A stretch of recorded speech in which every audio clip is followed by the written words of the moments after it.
Alhamdulillah. Wassalatu wassalamu ala Rasulillah wa ala alihi wa ashabihi wa man tabi'ahum bi ihsanin ila yaumiddin wa sallama taslima katsira. Ya ayyuhalladzina amanu taqullaha haqqa tuqatih wa la tamutunna illa wa antum muslimun.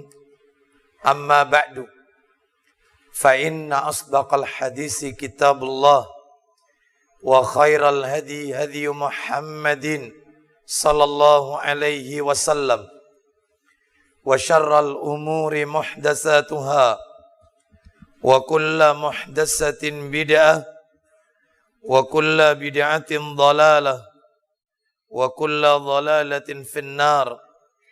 Ikhwan wa akhawati fillah, bapak-bapak, ibu-ibu, kaum muslimin dan muslimah, jamaah salat isya dan tarawih Masjid Al-Firdaus yang semoga dimuliakan oleh Allah Subhanahu wa ta'ala. Tidak ada kata yang patut kita ucapkan di malam hari ini melainkan rasa syukur kita kepada Allah Tabaraka wa Ta'ala atas segala karunia nikmat-nikmatnya, sehingga kita dipertemukan kembali di salah satu rumah Allah dari sekian banyak rumah-rumah Allah yang ada di muka bumi ini, yaitu Masjid Al-Firdaus, di dalam rangka melaksanakan amalan-amalan ketaatan kepada Allah Subhanahu wa Ta'ala, khususnya di bulan Ramadan tahun 1440 Hijriah. Semoga seluruh amalan-amalan yang kita lakukan di bulan Ramadan di tahun ini, baik amalan-amalan yang sifatnya wajib maupun amalan-amalan yang hukumnya sunnah, semuanya menjadi penyebab diampuninya semua dosa-dosa yang pernah kita lakukan. Allah Subhanahu wa ta'ala berfirman di dalam Al-Quranul Karim, tepatnya di surat Hud, surat yang ke-11, ayat yang ke-114. Dalam penggalan ayatnya Allah berfirman, Innal hasanati yudhhibanas sayyiat.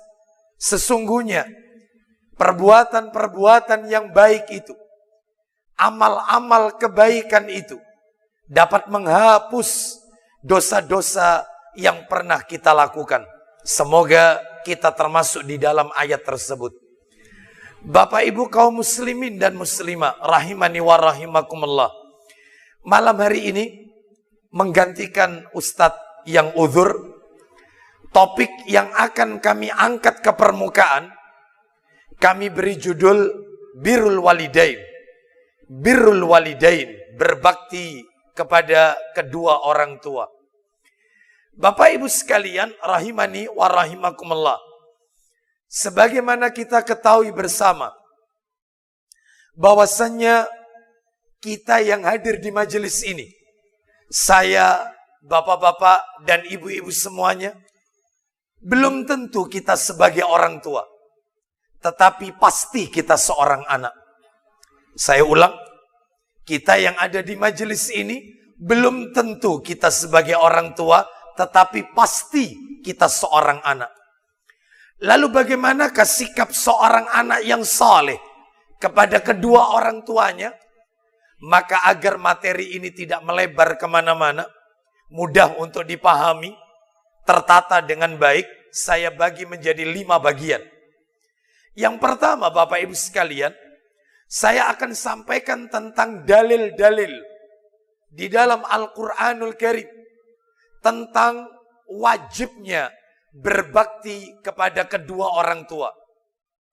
Yang kedua, kami akan tingkatkan pembicaraan keutamaan-keutamaan fadilah berbakti kepada kedua orang tua.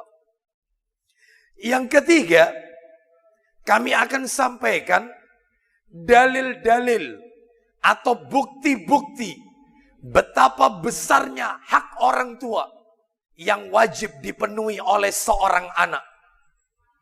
Dan yang keempat, bentuk-bentuk cara berbakti kepada kedua orang tua. Serta yang kelima sebagai penutup, sikap seorang anak kepada orang tua yang berlainan akidah. Sikap anak kepada orang tua yang masih kafir. Bapak ibu kaum muslimin dan muslimah rahimani wa rahimakumullah. Mengingat waktu kita tidak banyak, terbatas, maka kami persingkat saja. Yang pertama, dalil-dalil tentang wajibnya berbakti kepada kedua orang tua. Dalilnya di dalam Al-Quran banyak Bapak Ibu sekalian.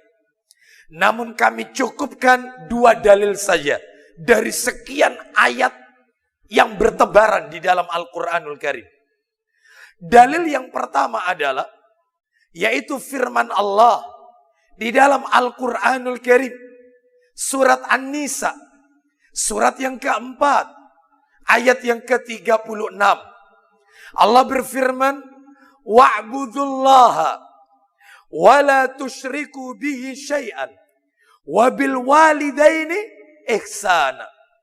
Yang artinya, dan sembahlah Allah, janganlah kamu mempersekutukannya dengan sesuatu apapun, dan berbuat baiklah kepada 2 orang ibu bapakmu.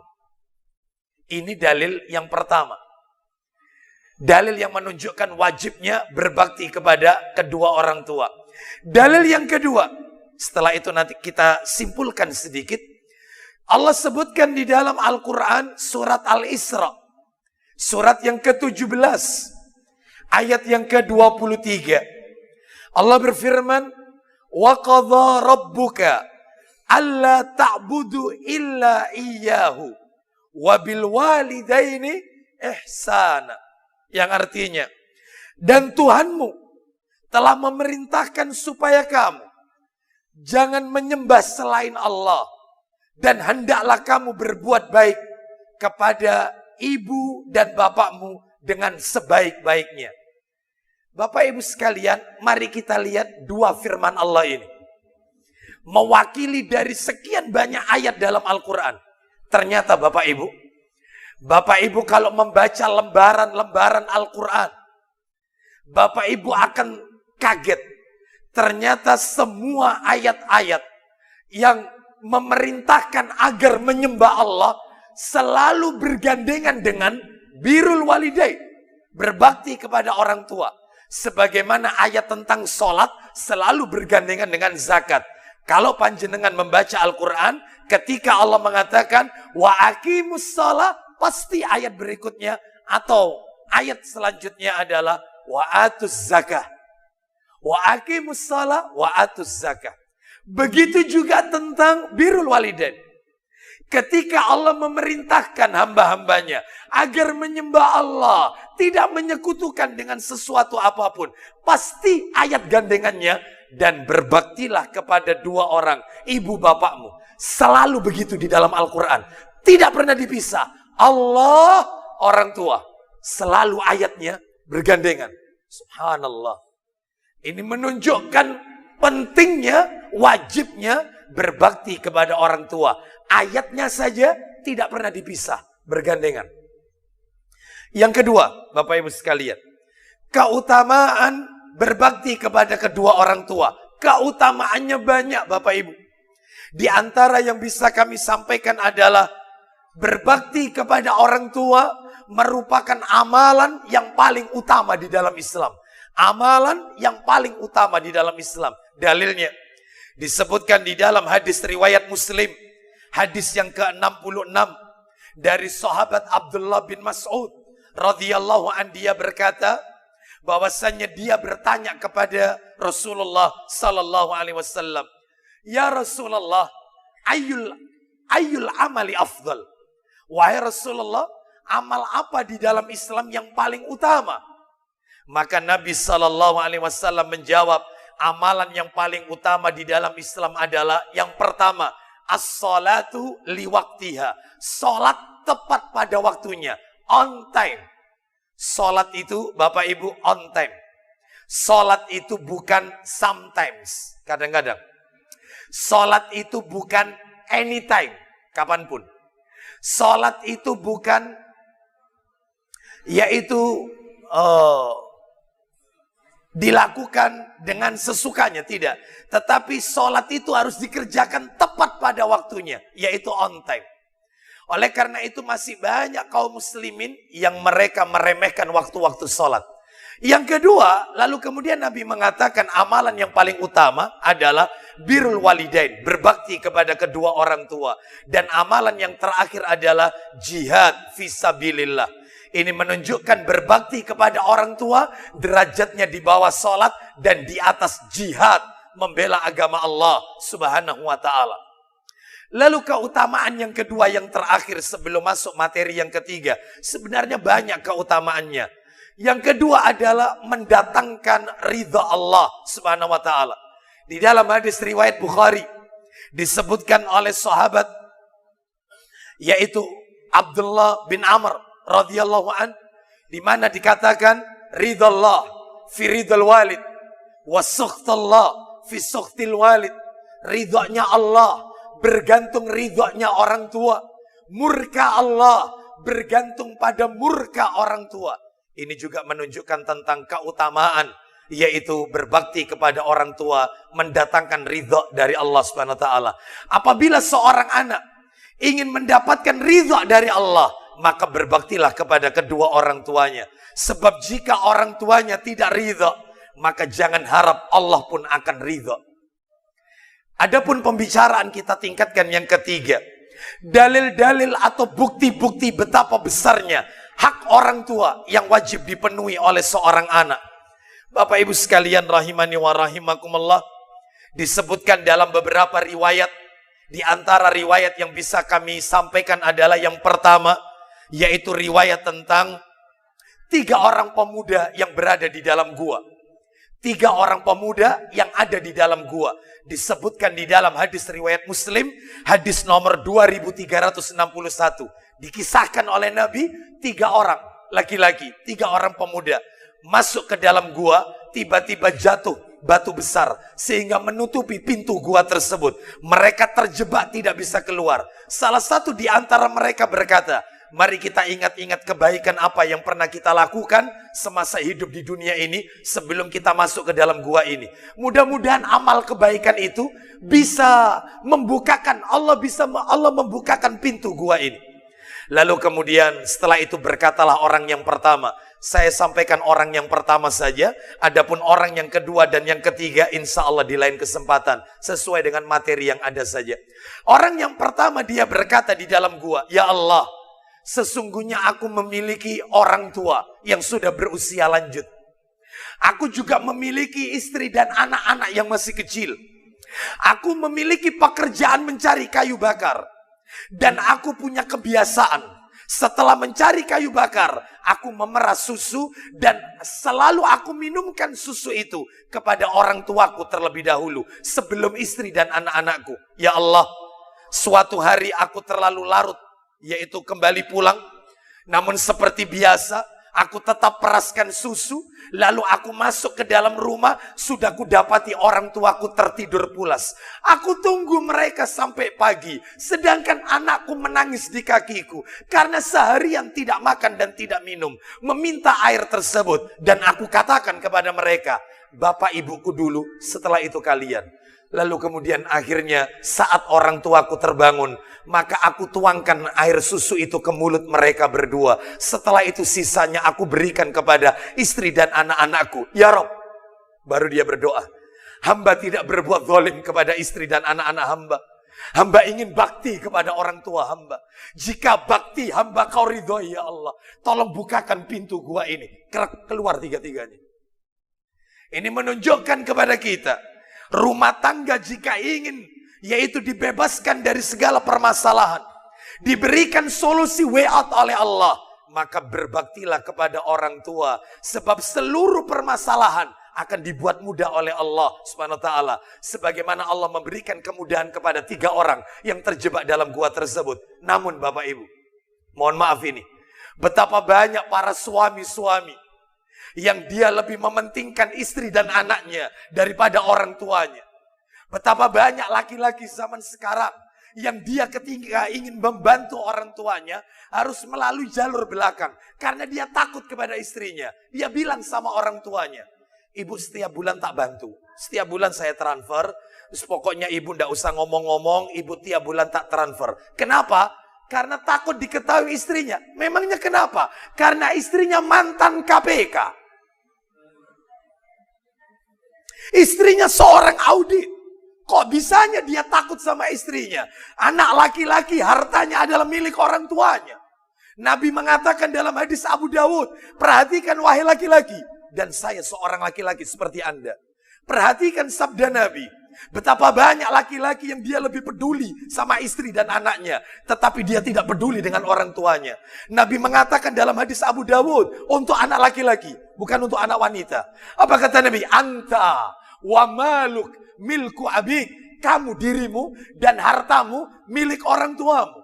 Sehingga jika orang tua, dia datang ke rumah anak laki-lakinya, lalu mengambil harta anak laki-lakinya, maka seorang anak laki-laki tidak berhak mengatakan, Papa, kenapa kau ambil hartaku? Tidak hak, tidak punya hak. Orang tua pinjam uang kepada anak laki-lakinya, kata para ulama. Nak, bapak pensiun, bapak pengen usaha kecil-kecilan, bapak pinjam tolong dikasih modal usaha. Maka itu kata para ulama berdasarkan hadis yang sahih, tidak dikatakan kategori hutang piutang. Sehingga bapaknya kalau tidak bayar sah, karena harta anak milik orang tuanya. Baktinya anak laki-laki abadi kepada orang tuanya. Sedangkan baktinya anak wanita kepada bapak ibunya muakkad. Ketika seorang laki-laki membaca kalimat qabul pada saat akad nikah, qabiltu nikahaha wa taswijaha bil maril madhkur, saya terima nikahnya fulana binti fulan dengan mas kawin sekian tunai, hari itu juga wanita.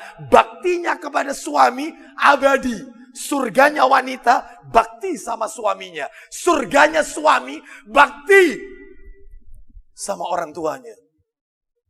Kenapa justru ditelantarkan? Dia lebih mempercantik rumah istrinya daripada rumah orang tuanya. Betapa banyak anak laki-laki yang tidak peduli dengan orang tuanya. Bapak ibu sekalian, ini menunjukkan, Bapak ibu silakan bisa dilihat nanti Al-Baqarah ayat 215. Yas'alunaka madza yunfiqun. Mereka bertanya tentang nafkah. Kemana dulu nafkah itu diberikan? Allah menjawab Al-Baqarah 215. Apa kata Allah? Berikan nafkah itu orang tua dulu, bukan istri. Kalau saya mau bertanya kepada bapak-bapak yang bekerja di sini, ketika Anda terima gaji, kemana dulu uang itu Anda berikan? Saya yakin ke istri dulu. Apalagi ketika memberikannya itu sambil dredeg.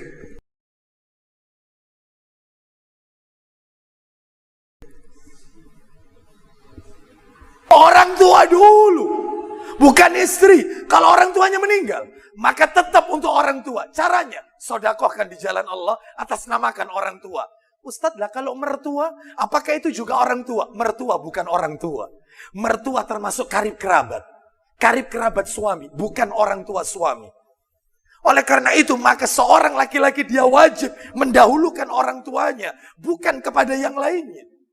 Betapa banyak kesalahan terjadi, yaitu di masyarakat kita, yang mereka lebih peduli kepada orang lain daripada kepada orang tuanya sendiri.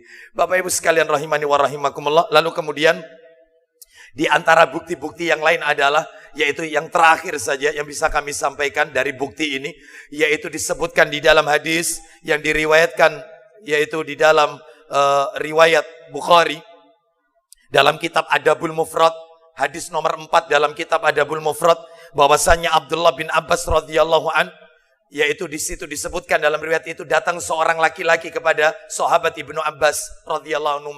Lalu laki-laki itu berkata, wahai Ibnu Abbas, aku melamar seorang wanita. Ternyata lamaranku ditolak. Tiba-tiba aku mendengar kabar bahwasanya wanita itu dilamar oleh laki-laki lain. Ternyata diterima oleh orang tuanya. Aku jengkel, aku mangkel, aku bunuh laki-laki pelamar itu, yang melamar wanita itu. Lalu aku bertanya kepadamu, apakah masih ada pintu tobat untukku? Apakah aku masih diterima tobatku, diampuni dosa-dosaku? Anda tahu jawaban Ibnu Abbas? Orang ini habis membunuh orang. Habis membunuh orang. Ibnu Abbas berkata kepada orang itu, halaka min ummin. Kau punya ibu tidak? Punya ibu tidak kau? Orang ini menjawab, lah, aku tidak punya ibu. Ibunya sudah meninggal dunia. Lalu kata Ibnu Abbas, kalau begitu bertobatlah kepada Allah dan mudah-mudahan tobatmu diterima oleh Allah Subhanahu wa taala dan seterusnya dan seterusnya. Orang itu pergi, lalu Ibnu Abbas ditegur oleh Atok bin Yasar radhiyallahu an. Wahai Ibnu Abbas, orang itu habis bunuh orang. Kenapa kau berkata apakah kau punya ibu? Apa ini korelasinya? Maka Ibnu Abbas radhiyallahu anhu mengatakan, aku pernah mendengar Nabi sallallahu alaihi wasallam bersabda, tidak ada satupun perbuatan yang bisa menghapus dosa besar. Saya ulang, tidak ada satupun perbuatan yang bisa menghapus dosa besar kecuali bakti sama ibunya. Dia bakti sama orang tuanya. Penghapus peluntur dosa besar. Tapi betapa banyak anak-anak yang melantarkan orang tuanya. Anak-anak yang jijik membersihkan kotoran orang tuanya. Anak-anak yang memasukkan orang tuanya ke panti jompo. Dia lupa ketika dia masih kecil, kotorannya dia dibersihkan oleh tangan kanan orang tuanya. Dan orang tuanya tidak protes. Dia lupa bahwasanya dia dilahirkan di rahim orang tuanya. Dengan pilihan hidup dan mati. Bahkan apabila ditanya oleh dokter, pilihannya cuma dua, ibu atau anaknya, yang hidup ibu atau anak. Dan saya yakin orang tua akan berkata, biarkan anak saya yang hidup, walaupun saya harus meninggal dunia. Tapi kenapa ketika orang tuanya sudah sepuh, lanjut usia, mau ke dokter saja, dia suruh sopirnya, tolong antarkan orang tuaku ke dokter, ini uangnya, ini untuk ambil obatnya di apotek. Itu orang tua pasti dalam hatinya kecewa dia. Kau dulu waktu sakit, nah ibu yang ngantarkan kau ke dokter. Tapi sekarang ibu sakit, kau suruh sopirmu yang ngantarkan ke dokter. Anak itu baru sadar ketika orang tuanya sudah terbujur kaku, dibungkus dengan kain kafan yang murah harganya. Lalu dia disuruh menjadi imam salat jenazah. Di saat itulah dia langsung akan sadar bahwa selama ini dia tidak berbuat banyak kepada orang. Betapa banyak anak-anak yang tidak peduli menjenguk orang tua hanya sebulan sekali atau setahun sekali. Bapak Ibu sekalian rahimani wa rahimakumullah. Lalu kemudian yang terakhir, bentuk-bentuk birrul walidain banyak sekali. Di antaranya adalah yaitu bentuk-bentuk birrul walidain adalah yaitu disebutkan bergaul bersamanya dengan cara yang baik, berkata kepada keduanya dengan perkataan yang lemah lembut, tidak mengatakan cis dan seterusnya dan seterusnya. Lalu kemudian tawaduk, rendah hati di hadapannya, selalu mendahulukan orang tua dalam perkataan, dalam hal makan, dalam hal duduk, mendahulukan mereka. Tapi banyak anak-anak zaman sekarang, orang tuanya kalau menasihati, itu langsung dipotong oleh anaknya. Padahal orang tuanya menasihatinya dengan pelan. Ibu cuman pesen ya, kamu nanti kalau besok, mama salah, langsung dipotong. Aku adalah di zaman milenial, Mama tinggal di zaman ini dulu. Mama nggak ngerti zaman sekarang. Orang tua belum selesai sudah di-cut, sudah dipotong. Ini anak durhaka yang seperti ini. Belum lagi suka menghina masakan orang tua. Menghina. Ibu masak apa, Bu? Ibu nggak masak, nak. Ya kemarin itu ada sisa rawon, yaitu ibu nggak masak, ibu nggak enak badan. Sekarang pakai buka puasa. Apa kata si anak? Ya Allah, Bu, kemarin rawon, sekarang rawon. Rawonnya lihat aku. Sumpah. Rawonnya lihat aku sudah bosen, Ibu. Ya bayangkan, dia lupa kalau rawon itu tambah menginap, tambah enak atau tidak? Tambah enak. Dia nggak bisa masak. Bisanya cuma nyacat. Bisanya cuma komen. Dia tidak tahu jeripaya orang tua. Anak yang tidak menghargai hasil kerja orang tua, hasil karya orang tua, keringatnya. Itulah anak durhaka kepada orang tua. Setiap kali disampaikan kepada anaknya, ibu nanti waduh, mesti. Anak durhaka. Bapak Ibu sekalian, oleh karena itu, maka inilah bentuk-bentuk birrul walidain, mendoakan kedua orang tua dan seterusnya. Terakhir, sikap anak terhadap orang tua yang masih kafir adalah dengan mendoakannya hidayah jika masih hidup. Tetapi jika telah wafat, maka sama sekali tidak ada doa untuknya. Karena tidak boleh mendoakan orang tua yang masih kafir dengan doa ampunan dan doa rahmat. Kecuali jika mereka masuk ke dalam agama Islam. Tetapi satu-satunya doa untuk mereka ketika mereka masih hidup adalah, yaitu doa hidayah. hidayah, agar diberi hidayah oleh Allah. Jika mereka wafat, maka tidak ada doa apapun untuk mereka. Demikian apa yang bisa kami sampaikan. Semoga kita tercatat di sisi Allah, anak-anak yang berbakti kepada kedua orang tua, dan semoga di akhirat kelak kita dikumpulkan bersama orang tua dan anak keturunan kita berada di surganya Allah Subhanahu wa taala. Wassallallahu ala nabiyyina wa ala alihi washabihi wasallam. Subhanakallahumma wa bihamdika asyhadu an la ilaha illa anta astaghfiruka wa atubu ilaik. Wa akhiru da'wana anil hamdulillahi rabbil alamin. Assalamualaikum warahmatullahi wabarakatuh.